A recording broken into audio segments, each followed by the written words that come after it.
Alrighty, this is the recap for Saturday. Saturday and Sunday are usually slow trading days. You get a lot of just sideways movements. So you have to be kind of careful, and it's better to take trades that aren't quite as early. Make sure you get confirmation, that kind of stuff. But this is the 15-minute. So this was the end of after that run up. This was the evening. It kind of traded on down, but the morning when it opened this morning, we started to see it kind of just go sideways, possibly could trade up, but we went ahead and drew this flagging pattern on here, which usually just could break down. So what we were doing is waiting for it to either move down and then back test like we were looking for, or the other idea would be to have it break out of this pattern.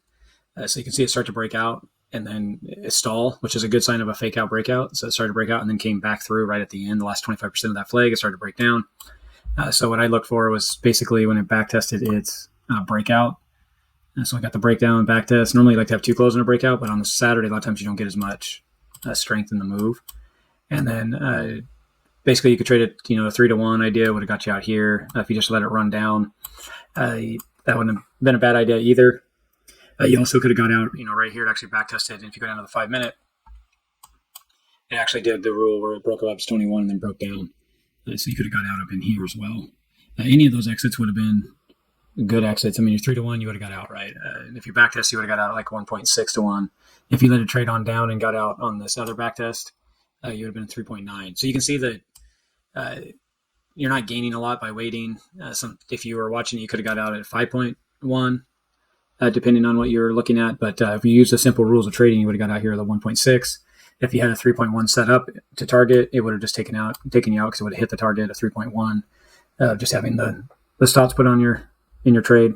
The reason why I went ahead and let this trade down and was watching it because it was breaking this major resistance right here and it had gotten through. So I was watching it break down again off of that major support that it had that it now turned into resistance. So I actually went ahead and let it trade on out, and then I got out on the back test here of the 21. So I almost got a 4-to-1 on that trade.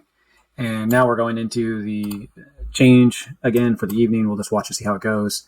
Again, we're going to obviously be watching to see how it trades through here. Right now it's just in pullback mode. We could see this back test in here. The hard part about trading in the weekends, I mean, you are again back to what I was showing you before. I mean, we could be creating a flagging pattern in here where this could just go sideways for the night. It could back test in here and then break out. It could break down. We'll just have to kind of watch it and see. And if you're able to take the opportunity, then night trades aren't necessarily the bad thing. The hard part is you can't monitor them because obviously you're going to be sleeping through that time. But just something to be watching for. Thank you.